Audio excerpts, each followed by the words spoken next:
अभी कुछ समय पहले हमने एक वीडियो किया था जिसमें एक बाबा कभी शिव तांडव कर रहे थे और खुद को मोबाइल बाबा बता रहे थे। बाबा का दावा है कि वो मोबाइल पे ही 25% आपकी बीमारी खत्म कर सकते हैं और मोबाइल पे ही 25% आपका इलाज कर सकते हैं। इन तमाम चीजों को हमने कवर किया। उसके बाद तो मान लीजिए कि कमेंट सेक्शन में बौछार आ गई। आधे लोग तो मुझे गाली दे रहे थे कि तुमने हिंदू धर्म का मजाक कैसे उड़ा दिया, कैसे एक बाबा के साथ मिल करके तुम हिंदू धर्म को तार तार करते हो। उसके बाद आधे लोग ऐसे थे जो अपना मोबाइल नंबर डाल रहे थे, बाबा का मोबाइल नंबर मांग रहे थे और चाह रहे थे कि बाबा हमारे भी कष्ट हर लीजिए। ये तमाम चीजें चल रही थी।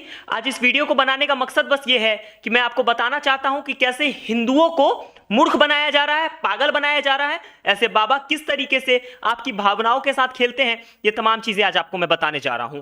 देखिए, होता क्या है कि एक मोबाइल बाबा के बारे में हमें पता चलता है।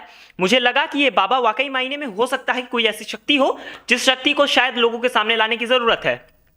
मंदिर वगैरह का वीडियो हम करते हैं और इन तमाम चीज़ों को दिखाते हैं कि भाई किस तरीके से पुरानी चीज़ें हैं, कैसे पुराने वेदों में लिखी हुई बातें सच होती हैं। इन तमाम चीज़ों को जानने की जिज्ञासा हमारे अंदर बहुत ज़्यादा है। तो इस चीज़ को पता करने के लिए हम पहुंच जाते हैं मोबाइल बाबा के पास। वहां जाने के बाद पता चला कि बाबा गुस्से में नजर आ रहे थे। बाबा एक कॉमेडियन की तरह एक्ट कर रहे थे। बाबा कभी इधर से उछल के उधर जा रहे थे, कभी इधर से उछल के उधर आ रहे थे। बाबा हमारे लिए कोल्ड ड्रिंक लेकर के आते हैं। इन तमाम चीज़ों को देखने के बाद मुझे बाबा पे जरा सा शक होता है। लेकिन जब हम वीडियो करने लगते हैं उसी बीच बाबा भड़क उठते हैं। 3-4 सवाल करने के बाद बाबा भड़कते हैं। बाबा बोलते हैं, मैं शिव का अंश हूं, मैं शिव भगवान को अपने ऊपर ले आऊंगा। शिव तांडव देखोगे, मैं तांडव करके दिखा दूंगा तुम्हें। महाकाल रुद्र रूप है मेरा रूप देखिएगा तो पूरा भारत हिल जाएगा। रुद्र रूप लीजिएगा मेरा। मैंने बोला दिखा दीजिए जरा। उसके बाद बाबा आप मोबाइल स्क्रीन पे देख सकते हैं कैसे एक कॉमेडियन की तरह नाचने लग गए और कैसे बाबा वहां पर थिरक थिरक करके ड्रामा करने लग गए। इन तमाम चीजों को हमने कवर किया। बाबा के अंदर इतनी सी बुद्धि नहीं थी कि मैं खड़ा होकर के वहां उनका विरोध कर रहा हूं। वहां पर बाबा बहुत इज्जत प्रतिष्ठा के साथ हमें वहां से विदा करते हैं। हमें भी लगा चलिए जो हुआ सो हुआ। बाबा को एक्सपोज किया हमने अपना काम किया। बाबा उसके बाद से इस चीज को दिल पे नहीं ले रहे हैं क्योंकि बाबा तो ढोंगी हैं ही। इस बात को बोलने में कहीं से भी मैं शर्म नहीं खाऊंगा, बाबा ढोंगी हैं। तो इन तमाम चीजों को कवर करके हम घर चले आते हैं। घर आने के बाद जब वो वीडियो पब्लिश हो जाता है तब बाबा हमारे सहयोगी अमरीश कुशवाहा के पास कॉल करते हैं और कॉल करके कहते हैं, कौन है ये प्रतीक बिहारी, कैसे उसने मेरे बारे में ये तमाम चीजें कह दी, और अभद्र अभद्र गालियां देने लगते हैं। अभी अगला को हम जो है कहे है कि माधर चोट के रख देंगे बॉस के नीचे, वो जा सजे मुंह लगाएगा ना और जिंदगी होगा कोनारा घाट में। उन्हें लगता है कि शायद बाकी न्यूज चैनल्स की तरह जैसे एक दूसरे के प्रतिद्वंदी होते हैं वैसे ही वो हमारे प्रतिद्वंदी होंगे और वो हमारी गालियां सुन के उनका समर्थन करेंगे, उनको थोड़ा सुख प्राप्त होगा और उसके बाद से बाबा खुद का गुस्सा शांत करेंगे। लेकिन यहाँ तो चाल उल्टी पड़ जाती है। अमरीश कुशवाहा मेरे बारे में कुछ सुनते नहीं है, उल्टा बाबा को 3-4 बात सुना देते हैं और कहते हैं कि आप बाबा हैं। इस तरीके की बातें क्या आपको शोभा देती हैं। और तब तक अमरीश जी ने मुझे अपने कॉल पर ले लिया था। मुझे वहां पर कॉल पे रहने को कहा था उन्होंने, होल्ड करके। मैं कॉन्फ्रेंस पे था, मैं म्यूट करके तमाम चीजों को सुन रहा था। उसके बाद बाबा बोल रहे हैं कि कैसे लिख दिया कि बाबा ढोंगी है, ये सब धमकियां देने लगे तरह तरह की। तो सीधे जगह पर भेज देंगे, तुमको जो करना है कानून में चलो। रुपया हम भी कमाते हैं, 1 लाख का महीना केस करेंगे तो रुपया खर्चा करेंगे, थाना पर खबर करेंगे। हमको कोई प्रचार नहीं करना है भागो। कॉल कटने के बाद मैं इधर से कॉल करता हूं बाबा को मैंने बताया कि मैं वही प्रतीक बिहारी बात कर रहा हूं जिसके बारे में आप ये कह रहे थे कि उसने फलाना गाली दे करके कि आप उसने कैसे मेरे बारे में ये लिख दिया कि बाबा ढोंगी है। ये तमाम चीज़ें आप कह रहे थे। उसके बाद बाबा एकदम सॉफ्टली बिहेव करते हैं। बाबा कहते हैं कि आप कैसे लिख दीजिएगा। मैं उन्हें कहता हूं कि ठीक है बाबा, मैंने लिखा, हो सकता है मैं गलत होऊंगा। मैं कल आपके द्वार पे आता हूं कुछ लोगों को लेकर के और उन लोगों के सामने आप प्रमाणित कीजिए कि आप वाकई मायने में ढोंगी नहीं हैं। उसके बाद बाबा हल्का हल्का डाउन आने लग गए। कुछ देर हुआ, मैंने कॉल काट दिया। ज़्यादा देर उनके पास मैं समय व्यतीत नहीं करना चाहता था, ज़्यादा देर वहाँ पर मैं समय वेस्ट नहीं करना चाहता था। बाबा डाउन आने लगे। फिर बाबा का कॉल आया, काहे ऐसा कर रहे हैं, काहे आप बच्चा का जान लेना चाहते हैं, बच्चा अगर गलती किया है तो आप क्या कर लीजिएगा, माफ़ कर दीजिए। फिर मैंने कॉल काट दिया। मैंने बोला मैं बाबा आता हूं, मैं आपसे बात कर लूँगा वहाँ बैठ करके, आप इस चीज़ को प्रमाणित कर दीजिएगा कि आप ढोंगी नहीं हैं।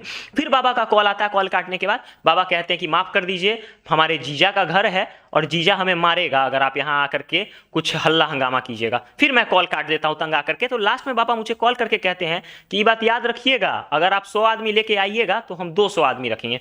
तो हमने भी कहा गुस्से में कि बाबा 500 आदमी रखिएगा, हम आते हैं आपके पास। ये तमाम चीज़ें चली। हमने सोचा कि बाबा को छोड़ देते हैं भाई, जो करना था वो लोगों का आंख हमने खोल दिया। लेकिन जब कमेंट सेक्शन में हमें गालियां पड़ने लगी, लोगों ने, मेरी दाढ़ी बड़ी हुई है तो लोग कह रहे हैं कि मुस्लिम हो इसलिए विरोध कर रहे हो, हाथ में कलावा पहन रखा हूं और मैं मुस्लिम भाइयों के लिए भी वीडियोस करता हूं, क्योंकि इस जाल में, इस ढोंगी बाबा के जाल में कई मुस्लिम भाई भी फंसे होंगे, मुझे पता है, क्योंकि बाबा मीठे मीठे शब्द बोल करके तमाम लोगों को फंसाता है। मैं अपने ही धर्म से हूँ और अपने धर्म का बहुत बड़ा प्रचारक भी खुद को मानता हूँ। मैं जानता हूँ कि हिंदू धर्म से जितने भी लोग जुड़े हुए हैं उनके आस्था को कहीं ना कहीं ठेस पहुंचा होगा। लेकिन मैं आप तमाम लोगों को बता देता हूँ कि ये मोबाइल बाबा बिल्कुल फर्जी है। किसी भी तरीके से ये आपकी समस्या का समाधान नहीं करेगा, उल्टा आपसे ये पैसे की डिमांड करेगा। जब आप इसे कॉल करेंगे तो आपको 551 रुपए का चूना तो जरूर लगाएगा, फोन पे पर ये पैसे मंगाता है। जितने देर मैं वहां पर बैठा था, बाबा का मोबाइल 1 मिनट साइलेंट नहीं रहा। बाबा तमाम लोगों को कॉल करके बताते हैं चलिए 551 बजिए 551। अब मैं मान लेता हूं बाबा को 1000 लोग दिन भर में कॉल करते हैं। बाबा का कहना है कि मेरे पास हजारों कॉल आता है, ज्यादा नहीं, 1 मिनट भी कॉल स्थिर नहीं रहता है। बाबा 9 बजे रात तक कॉल उठाते हैं। तो जरा मैं मोबाइल कैलकुलेटर पे जोड़ता हूं, 1000 लोगों ने उन्हें कॉल किया, ज्यादा नहीं, उनमें से आधे लोगों ने बाबा से बात की 500 और 250 लोगों ने एक ऑन एन एवरेज, क्योंकि 1051 का अलग पैकेज है वहां जाने के बाद, और ऑन एन एवरेज जोड़ लीजिए 250 रुपए से 551 रुपए लोग अगर देते हैं तो बाबा की एक दिन की कमाई हो जाती है 1,37,750 रुपए। आप अगर मोबाइल स्क्रीन पे देख पा रहे होंगे तो मैं आपको बता देता हूं बाबा की ये कमाई है। और मैं आपको ये चीज इसलिए बता रहा हूं क्योंकि आपको बेवकूफ बना के ये बाबा लोग काफी अच्छा मोटा रकम कमा लेते हैं। 1,37,750 रुपए औसतन, इसके आसपास, अगर बाबा जैसे कह रहे हैं कि 1000 लोग कॉल करते हैं तो इसके आसपास बाबा कमा लेते हैं या इससे ज्यादा कमा लेते हैं। ये हुई एक दिन की कमाई। करीबन 30 दिनों का महीना होता है तो बाबा की 30 दिन की कमाई जो है वो 41,32,500 रुपए है। अगर ये धंधा पूरे महीने चल जाता है बाबा का तो बाबा एक महीने में उतना कमा लेंगे जितना कमाने के लिए शायद एक आम इंसान पूरे जीवन तक मेहनत करता है, खुद को रगड़ता है, और उन्हीं आम लोगों के पैसे को लूट करके बाबा पूरे एक महीने में 41,32,500 रुपए तक कमा लेता है। अब मुझे बताइए कि इतना ज्यादा प्रॉफिट होने के बाद ये बाबा का जो फील्ड है ये स्कोपिक फील्ड हुआ या नहीं, इस फील्ड में स्कोप है या नहीं। इन तमाम चीजों को देखने के बाद, ये खुद को पढ़ा लिखा भी बताता है, तो इन तमाम चीजों को देखने के बाद ये बाबा जी खुद को बाबा बना लेते हैं, पढ़े लिखे होने के बावजूद भी बाबा बना लेते हैं। अब सबसे दिलचस्प बात बताता हूं, नेटवर्क मार्केटिंग का आपने नाम सुना होगा कि तुम उसे जोड़ो, तुम 10 लोगों को जोड़ो, 10 लोग 100 लोगों को जोड़ेंगे, तुम्हें इतना फायदा होगा, तुम्हें इतना फायदा होगा, ये जरूर सुना होगा। बाबा उसी नेटवर्क मार्केटिंग की आयुर्वेदिक दवाई भी बेचते हैं और वहां से भी मोटा मुनाफा कमाते हैं। ये तमाम चीजें अभी चल ही रही थी, तब तक हमें पता चला कि बाबा जिस रूम में रहते हैं वो उनके जीजा का रूम है, इसलिए आसपास के लोग उन्हें, बाबा को विरोध भी करने में सोचते हैं, क्योंकि घर के लोगों का विरोध अगर कोई कर देगा तो आसपास के हो सकता है लोग उन्हें मारे पीटे या न्यूज चैनल के साथ अभद्र व्यवहार भी करें। तो अब समझ लीजिए कि एक बाबा अगर सच बोल रहा है तो वो औसतन 41,32,750 रुपए एक महीने के अंदर कमा सकता है, और शायद कमा भी रहा है, क्योंकि प्रत्येक दिन हर कोई से 551 रुपए का जो धनराशि है वो फॉरवर्ड करता है। उसमें से खर्च कुछ नहीं है, बाबा को एक जगह बैठना है, दिन भर कॉल अटेंड करना है, और कुछ दिन अगर ये धंधा चल जाता है 10 टेलीकॉलर रख लेंगे और फिर naptol.com के ऊपर आकर के बाबा अपने प्रोडक्ट बेचेंगे कि ये दवा है, ये ताबीज है, ये इस तरीके से लीजिए, इस तरीके से लीजिए, और तमाम चीजें वो बेचेगा। लेकिन मेरा बस यही मानना है कि इन तमाम चीजों पे रोक लगना चाहिए, और जब तक जनता नहीं जागेगी इन तमाम चीजों पे रोक नहीं लगेगा। कहीं पे भी मैंने बाबा का प्रचार नहीं किया, मैं किसी तरीके से बाबा के साथ मिला हुआ नहीं हूं, मेरा बस ये मानना था कि आप लोगों की आंख खुल जाए। अभी भी कमेंट जरा चेक कीजिएगा उस वीडियो को जाकर के, कितने लोग मोबाइल बाबा का नंबर मांग रहे हैं। पैसे देने के बाद तो उन लोगों का हिंदू धर्म पर से विश्वास ही उठ जाएगा कि सब लोग यहां लुटेरे ही बैठे हैं। मान के चलिए किसी और धर्म का कोई इंसान आकर के यहां आस्था दिखा करके 551 रुपए भेजेगा, बहुत गरीब होगा, तो वो तो यही समझेगा कि हमारे धर्म में बस चोर लोग बैठे हुए हैं। तो क्या इन लोगों का विरोध नहीं होना चाहिए? मैं विरोध करता हूं इस बाबा का, और अगर आप भी विरोध करते हैं तो इस वीडियो को ज्यादा से ज्यादा शेयर कीजिए और मेरा साथ दीजिए। इस बाबा की जो ये ढोंग की लीला है इसको बंद करवाने की जरूरत है, और मैं बिल्कुल साक्ष्य के साथ बात करता हूं, मेरे बातों में कोई खोट नहीं होती है।